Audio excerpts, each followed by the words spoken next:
यह कहानी एक लाडो चिड़िया की है। वो अपने 7 प्यारे प्यारे बच्चों के साथ घोंसले में बैठी हुई थी कि तभी अचानक से जंगल में तेज हवाएं चलने लगती है और तूफान आ जाता है। लाडो चिड़िया का घोंसला तूफान में उड़ जाता है। मम्मी, इस अचानक आए हुए तूफान ने हमारा सारा घोंसला तोड़ दिया। अब हम कहाँ जाएंगे? बच्चों, तुम चिंता मत करो, मैं तुम्हें मीनू मौसी के घर छोड़ कर आती हूँ। जब मैं हमारा घोंसला फिर से बनाऊंगी तब मैं तुम सबको वापस ले आऊंगी। नहीं मम्मी, हम आपको हमारा घोंसला बनाने में मदद करेंगे। हमें नहीं जाना मीनू मौसी के घर। बच्चों, तुम अभी बहुत छोटे हो और अभी सर्दियों का मौसम चल रहा है। तुम सब बाहर रहोगे तो तुम सबको ठंड लग जाएगी, इससे तुम बीमार पड़ सकते हो। इसीलिए घोंसला बनाने तक तुम मीनू मौसी के यहाँ पर रहो। इतना बोलकर लाडो अपने सारे बच्चों के साथ थोड़ा अनाज लेकर दूसरे जंगल चली जाती है। शाम होने तक माँ और बच्चे मीनू मौसी के घर आ जाते हैं। लाडो मीनू मौसी के घर का दरवाजा खटखटाती है। मीनू मौसी, अरे ओ मीनू मौसी, जल्दी से दरवाजा खोलिए। लाडो बहुत देर तक मीनू मौसी के घर का दरवाजा खटखटाती रही, लेकिन मौसी ने दरवाजा नहीं खोला। अरे लाडो, तुम यहाँ पर कैसे? क्या बताऊं बुलबुल बहन, लाडो सारी बातें बुलबुल चिड़िया को बता देती है। इसीलिए मैं मीनू मौसी के यहाँ पर आई हूँ, लेकिन मौसी तो यहाँ पर नहीं है। वो 2 दिन पहले अपनी बेटी से मिलने के लिए जंगल से बाहर गई है। चलो लाडो, अब मैं चलती हूँ। मुझे अनाज लाने के लिए बाहर जाना है। ठीक है बुलबुल। बुलबुल चिड़िया वहाँ से चली जाती है।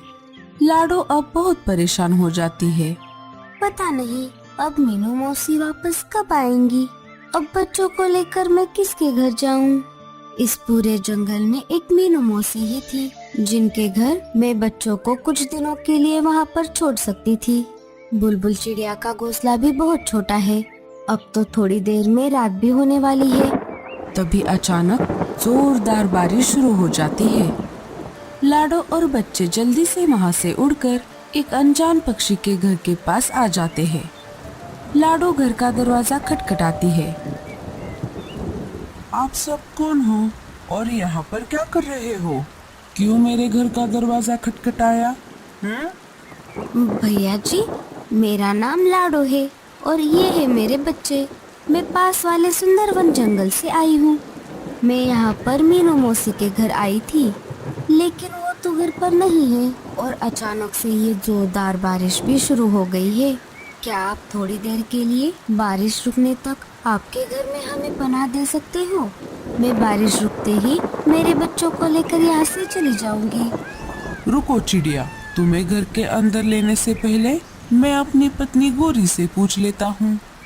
कालू जी, इतनी तेज बारिश में कौन आ गया है बाहर? बाहर मीनू मौसी के कोई रिश्तेदार आई है। मीनू मौसी तो घर पर नहीं है, इसीलिए बारिश बंद होने तक हमारे घर में पनाह मांग रही है। उसके साथ बच्चे भी है। अरे नहीं नहीं कालू जी, मैं नहीं दे सकती हमारे घर में आसरा। जाओ, आप उस चिड़िया को मना कर दो। अरे गोरी, उसके पास एक पोटली भी है, लगता है उसमें अनाज है। तुम एक बार जाकर उससे बात तो कर लो। क्या क्या कहा? पोटली? रुकिए, मैं अभी जाती हूँ। सुन रही चिड़िया, मैं अपने घर में किसी को भी फ्री में रहने नहीं देती। तुम्हें बदले में मुझे कुछ तो देना होगा, तभी मैं तुम्हें घर के अंदर आने दूंगी। मेरी इस पोटली में अनाज है, आप इसमें से थोड़ा ले लो, लेकिन हमें आपके घर में थोड़ी सी जगह दे दो। ठीक है, तुम सब घर में आ सकते हो और अंदर आते समय अपने पैर पोंछ कर आना। मुझे मेरा घर गंदा और गीला नहीं करना। तुम सब इस घोंसले में रहना और तुम्हारी पोटली से आधा अनाज मुझे किराए के तौर पर दे देना। लाडो आधा अनाज गोरी कौवी को दे देती है। गोरी वो अनाज लेकर अपने घर में वापस आ जाती है। कालू जी, आज तो मजा ही आ गया। अच्छा हुआ ये चिड़िया हमारे पास आसरा मांगने के लिए आ गई। हमें तो बेटे बिटाए फ्री में अनाज मिल गया। गोरी, मैंने अदरक वाली चाय बनाई है, जाओ ये चाय उन सबको देकर आओ। बेचारे बारिश में भीग कर आए हैं। बड़े आ गए चाय देने वाले। वो सब क्या तुम्हारे रिश्तेदार हैं जो हम उनकी मेहमान नवाजी करें? अब चुपचाप सो जाओ, ये सारी चाय मैं पी लेती हूँ। आए बड़े फ्री में चाय पिलाने वाले। इधर लाडो चिड़िया को नींद नहीं आ रही थी, सारे बच्चे सो गए थे। ये गोरी कौवी तो बहुत चालाक है, बस अब जल्दी से बारिश रुक जाए। मैं सुबह होते ही अपने जंगल वापस चली जाती हूँ। सुबह हो जाती है, लाडो घर के दरवाजे पर आकर देखती है। अरे बाप रे, ये बारिश तो बंद होने का नाम ही नहीं ले रही। अब मैं अपने जंगल कैसे जाऊंगी? लाडो चिड़िया परेशान हो जाती है। तभी वहाँ पर गोरी कौवी आ जाती है। सुन रे चिड़िया, बारिश आज भी हो रही है।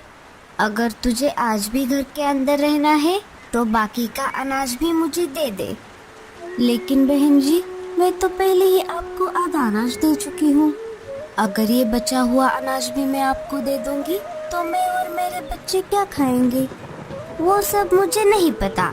अगर तुझे इस घर में रहना है तो बाकी